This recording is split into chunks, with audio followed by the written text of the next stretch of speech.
No deja de resultar curioso cómo entre más pasa el tiempo, cada vez esa frase que parecía un meme que decía ¿qué haría el anarquista sin su organización? Va tomando cada vez más y más y más ponderancia, puesto que realmente la tendencia del anarquista de beligerar contra toda estructura o contra todo orden o contra toda forma jerárquica al considerar a las jerarquías como algo inherentemente negativo, pues no deja de resultar irónico que sean los que más quizás más aún que la lacra lambiscona marxista, los anarquistas son los que más tienen participación en puestos de trabajo del Estado y al mismo tiempo no deja de resultar irónico que sean los que más apelen a organizaciones e instituciones de su supuestamente corrupta concepción del poder para querer justificar lo que están diciendo o querer justificar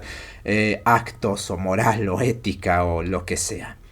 Tal es el caso de este sujeto que ahora se llama Sin Substancia, pero antes versaba y tenía el nombre de anarconductismo.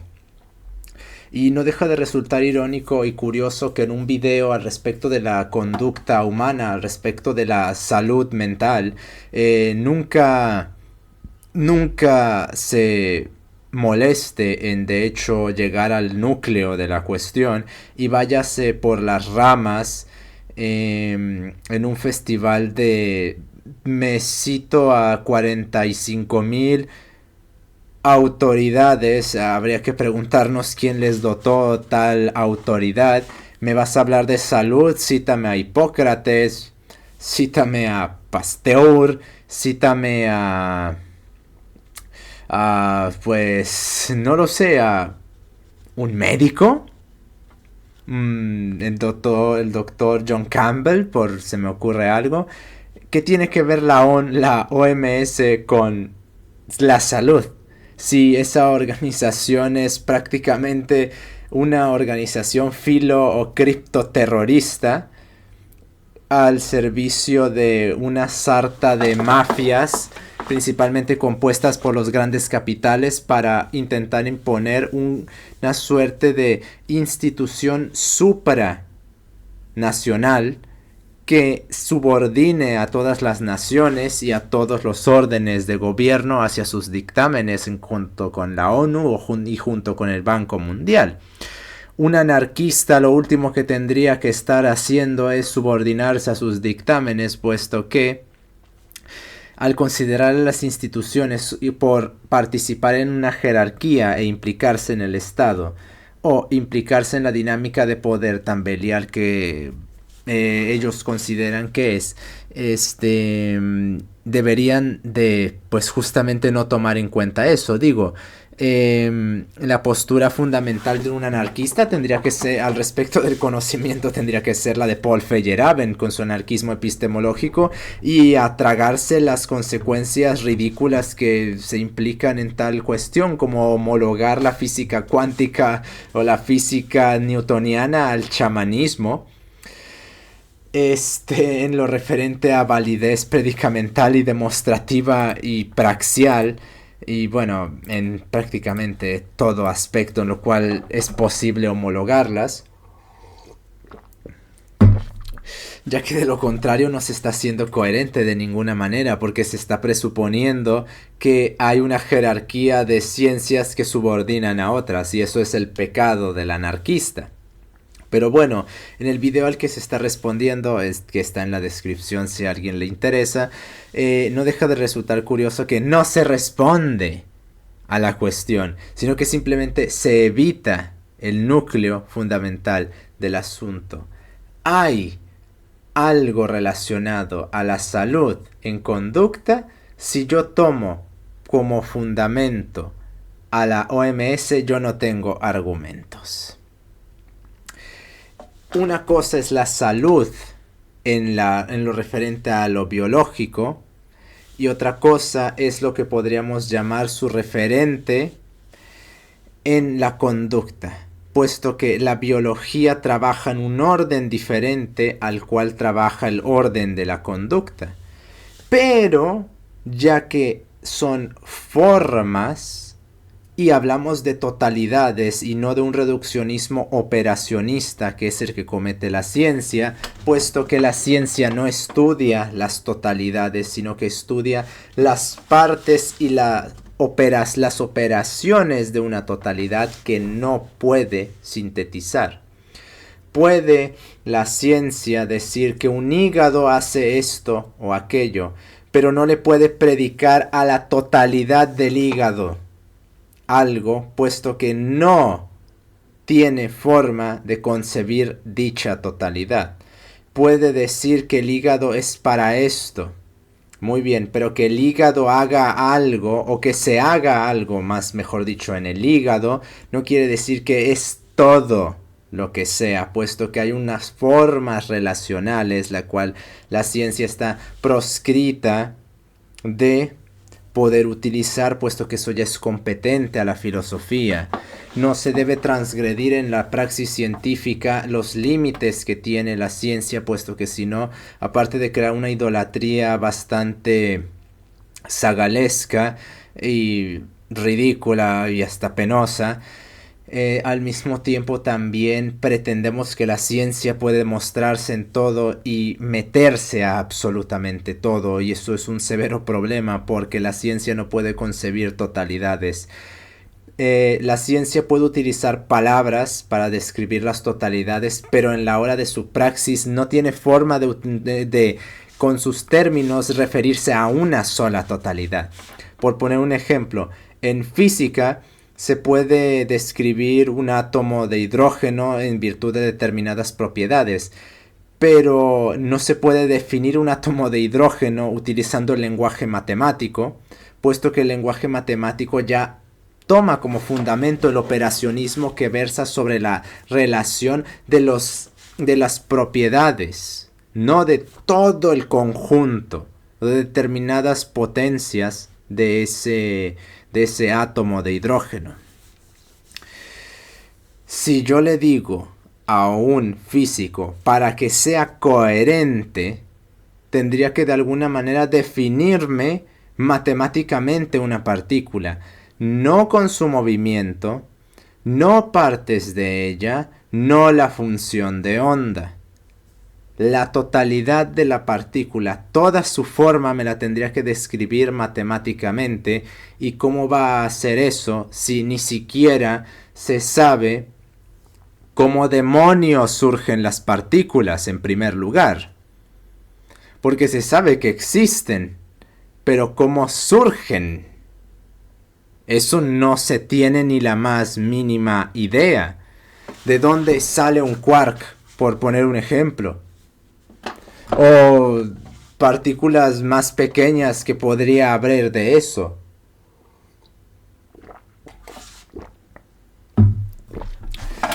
Y se podría decir, no, pero es que se juntan muchas y se termina formando eso. Ya, pero eso no es una explicación de la cuestión. Es como decir, no, pues el hombre pues piensa porque utiliza su aparato de pensamiento. Ah, ya, ¿y qué es el pensamiento? Es la conducta misma, pero ¿qué significa eso? ¿Con qué se está pensando? Ah, con el cerebro. Sí, y específicamente con una parte del cerebro. ¿Y qué hay de la electricidad, de la energía que se está utilizando en ese cerebro? ¿No participa en el pensamiento también? ¿O acaso los muertos tienen pensamiento también?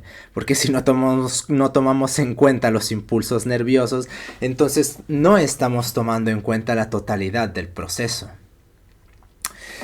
Entonces ese es uno de los problemas con la ciencia, que las totalidades no es capaz de sintetizarlas, sino que las asume, o mejor dicho, las implica, pero no las puede demostrar y no las puede concebir, no las puede parametrizar, vamos a decirlo de esa manera, puesto que tendría que en su propio lenguaje describirlo, y no hay forma de describir una partícula matemáticamente, puesto que eso implicaría que está hecha de matemáticas la partícula.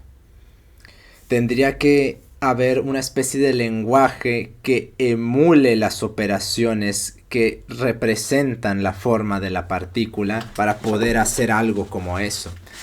Y bueno, eso no existe en estos tiempos. No es como si pudiésemos escribir, por decir un paralelismo un tanto ridículo, podemos escribir de alguna manera el lenguaje de las partículas.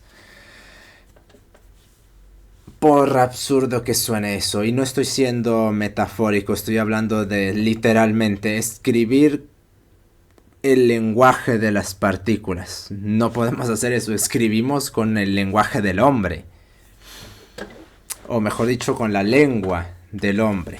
Pero bueno, entonces, dejando de lado esto y las apelaciones subjetivistas que tanto contaminan y emponzoñan al conductismo, y lamentablemente esto ya no es porque haya una batería de infiltración sociologista como menta, por ejemplo, Carlos Madrid Casado en sus ponencias de la ciencia, de la sociología y el relativismo, sino es que inmanentemente el conductismo no toma en cuenta las cuestiones relacionadas a la generación y la corrupción de las conductas, porque como es ciencia, lo que es bueno y lo que es malo no se toma en cuenta en esas cuestiones, porque recordemos que el bien y el mal es, desde Emic percepcionalmente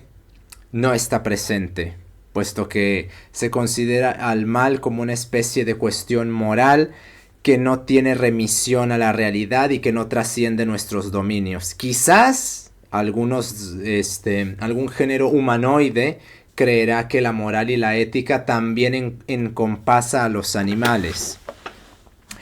Pero Emic percepcionalmente no se considera que la moral exista. Ahora, de Ethic percepcionalmente el bien y el mal sí que existen.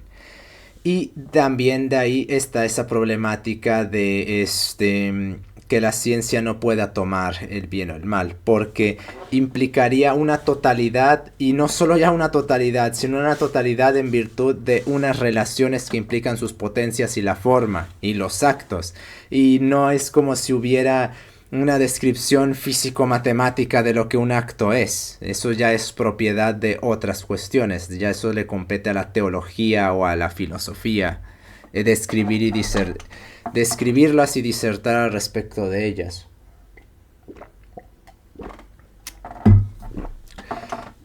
Pues entonces, ¿qué tiene que ver el bien o el mal con esto? Pues tiene todo que ver, porque lo referente a la salud en lo respecto de la conducta del hombre, primero no hay que llamarlo salud, puesto que la salud compete a la biología y punto, refiriéndose a las funciones de determinados sectores del organismo, que tiene una función general que si no se cumple o es perturbada por un agente externo, entonces se habla de que no hay salud, sino hay enfermedad.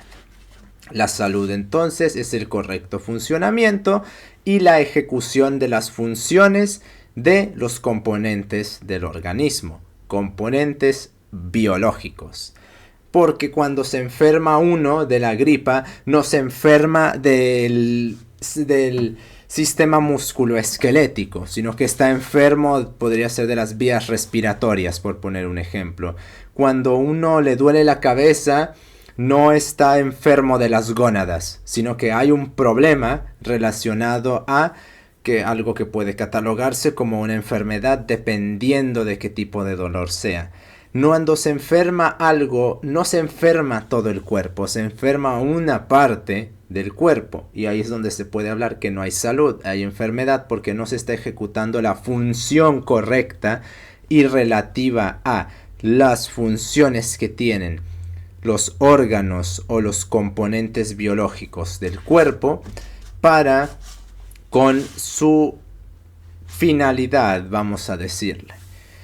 la cual, retomando el mítico ejemplo de los pulmones, su finalidad, ¿cuál sería? La de permitir, finalidad y función aquí vendrían a ser la misma cosa, la de permitirle la respiración. Muy bien. Si yo no puedo respirar correctamente, entonces no hay salud, porque no se está llevando a cabo su función, porque hay un agente externo o el propio pulmón no está funcionando correctamente. Ahí hay una enfermedad.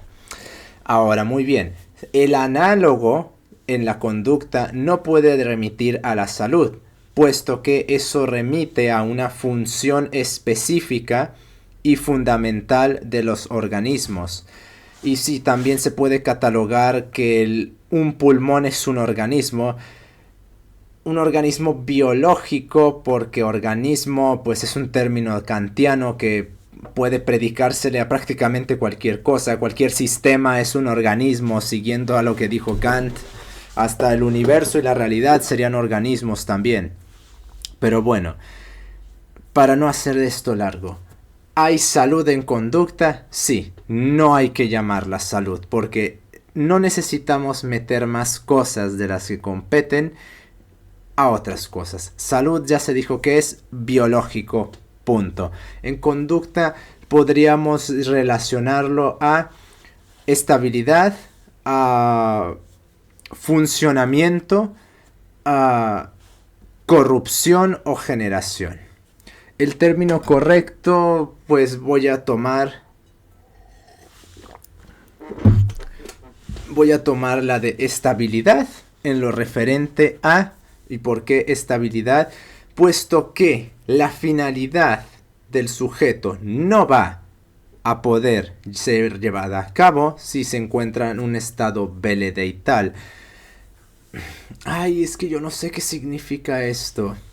En un estado veleidoso, pues debido a que hay en su conducta una serie de sistemas conductuales o de reforzamientos o de, en general, conductas las cuales perturban dicha estabilidad. Y aquí está el problema y una de las beligerancias mayores que se puede hacer contra el conductismo, aunque en general se la comparten ya prácticamente todas las escuelas de pensamiento en psicología, puesto que todas han aceptado universalmente este dogma pánfilo y barato de que no hay buenas y malas conductas, sino solo conductas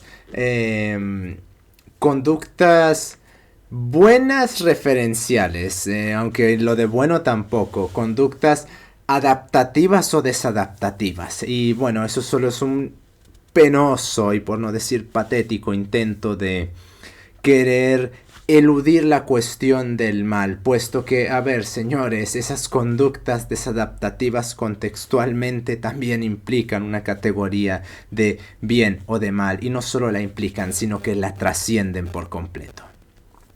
Uno no puede pretender que nos debemos delimitar a una adaptación contextual de la conducta, porque ¿y qué tal si el contexto es una atrocidad? ¿Y qué tal si esa conducta desadaptativa contextualmente es de hecho benéfica para el sujeto, porque en el ambiente en el que está hay una sarta de bestias que promueven una serie de conductas corruptoras por completo, y el sujeto actúa con bondad y caridad, y eso es también eso es algo desadaptativo para el contexto, pero no es malo. No se puede pretender que podemos caer en un contextualismo en lo referente a la conducta humana. Hay que ser claros, hay conductas malas corruptoras que no se pueden permitir, y hay conductas buenas, generadoras, que hay que promocionar y que hay que permitir. Ahora, ¿cuáles son esas conductas? Ahí es donde entra lo que había mentado anteriormente de la finalidad, puesto que esa conducta no se enmarca en el aire, sino que implica al hombre, pero más todavía implica al ambiente e implica también a la realidad, puesto que esa conducta generadora o corruptora también demanda toda una teleología y toda una estructura general, bueno, una ontología que no existe ontología sin cosmogonía, puesto que si no hay una cosmogonía, entonces se está diciendo que simplemente los operadores y el orden que estructuran la realidad están ahí porque sí. Y bueno, para los ateístas déjenle esas estupideces, pero aquí de hecho nos vamos a tomar las cosas en serio. Por lo cual,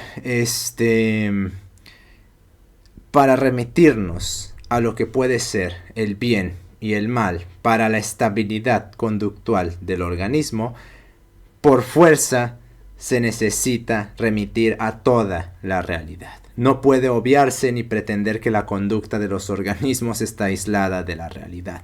Y ahí es donde entra el mayor problema, y una vez más insisto que se puede criticar y cuestionarle no solo al conductismo, pero a la psicología también. Bueno, psicología entre comillas, psicología, la de Aristóteles y la de Santo Tomás y la de Santo Agustín.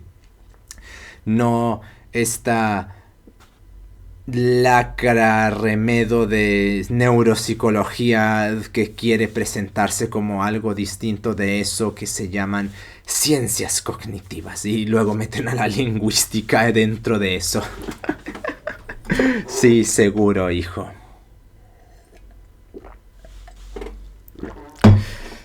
A Skinner me remito en lo referente a la lingüística y quien sepa, sepa, no voy a citar su frase. Entonces, ya que se implica toda una realidad, para poder establecer cuál es lo generador y cuál es lo corruptor en lo referente al hombre, tenemos que remitirnos a la totalidad de la realidad y no se puede dejar fuera de ello. Y no se puede pretender que en un contextualismo de tercera podemos salirlos por la tangente para justificar las conductas o no, y a partir de ello relegar a la intervención conductual a ser un mero ejercicio meretricial de mercenarismo barato en el cual simplemente se paga y de alguna manera eso avala o justifica la intervención conductual, como si no se tuviese que tener una moral y una ética a la hora de proceder con lo referente a las conductas de las personas, puesto que si no se tiene eso y se pretende que en conducta no hay bien y en mal, da igual que una persona abuse sexualmente de otra porque no se le puede predicar nada a ese acto. Y no me sorprendería que dementes como Rives se le haya ocurrido o defienda algo como eso, puesto que si no hay buenas conductas ni malas conductas, sino solo conductas adaptativas según el contexto, entonces yo puedo abusar sexualmente de sus hijas y eso no va a ser algo malo. La categoría de bien y de mal tiene que sustentarse en la corrupción y en la generación, y siendo la corrupción o el mal una introducción de una serie de operaciones que disgregan la identidad formal del hombre, o de la forma, mejor dicho, y el bien, una determinada serie de ciclamientos operacionales que permiten la extensión y perpetuación en el tiempo y el espacio de esa forma, pues entonces, tomando tal cuestión ahí y remitiéndonos a toda una estructura de la realidad, podemos concluir que sí hay bien y mal en la conducta, o si hay salud, que yo entendería o pondría como estabilidad conductual, puesto que una conducta veleidosa o veledeital viene primordialmente porque hay una corrupción en la función, en la finalidad del organismo. Y esa finalidad, si proscribimos la cosmogonía, entonces no va a sustentarse en cualquier estulticia. ¿Y cuál sería la cosmogonía? Y al final del día, ¿cuál sería el orden? Evidentemente, Dios tiene que ser tal orden y no puede proscribirse de las cuestiones de la conducta y de absolutamente nada. Entonces, la teleología del hombre, ¿cuál es? Hacer sus obras correctamente, de tal manera en la cual pueda religarse a el bien, el cual le demanda la realidad, o deberíamos decir el universo, generado, producido y creado por Dios. Y las conductas que no vayan conformes a ese orden, que no vayan conformes a la ley natural, o a la ley divina, no pueden ser permitidas y tienen que ser proscritas. Y los términos de esa proscripción, esos ya los dejamos para otra cosa. Pero así de simple y así de sencillo. Si se pretende que no hay bien y mal, entonces van a tener que defender la permisibilidad de los actos. Puesto que si simplemente dicen que no es contextualmente adaptativa esa conducta, eso no es decir nada porque no la está prohibiendo, y si se pretende que se puede prohibir algo con eso, se tiene que dictaminar unos criterios, y entonces ahí sí estaría hablando de que hay conductas malas. Entonces, ¿por qué? Porque vas a prohibir el bien en ese caso. Por lo cual, sí hay salud mental, pero ni es mental, porque es conductual, y no es salud, porque creo que es más bien correcto llamarlo estabilidad. Quizás hay un término específico y mejor que estabilidad, porque suena muy, muy propio de la parquedad predicamental de la ciencia de estos tiempos, que busca términos cada vez más maquinistas para referirse a cualquier cosa. Pero pues me parece que bastará por el momento. En síntesis, si hay estabilidad, implica la realidad, implica la cosmogonía, esa buena conducta es la que va conforme con la ley natural, con la ley divina, que va conforme con Dios, en conjunción con toda la estructura de la realidad, y la teleología del hombre, que es seguir, obedecer y religarse al final del día en cuerpo y alma con Dios y su ordenamiento trascendente. Y el mal entonces implicaría el desobedecimiento y la falta a todo ese orden, que generará una corrupción, puesto que los actos que contravengan ese ordenamiento implicarán una disgregación de la forma del hombre en lo referente a su conducta, que se traducirá a todos los demás órdenes de su organismo, puesto que lo biológico no es un sistema cerrado. Estoy viendo, Richard Dawkins, y tu computacionalismo estulto y ridículo de los genes, o los que se creen la teoría esa completamente disparatada y sin ningún tipo de fundamento de que la mente es un sistema cerrado dentro del cerebro, y la evidencia de eso, no preguntes, es así, cállate. Pues sí, pues bueno, sí hay salud mental, pero no es mental ni es salud. Pero pues se entiende. Nos estamos viendo.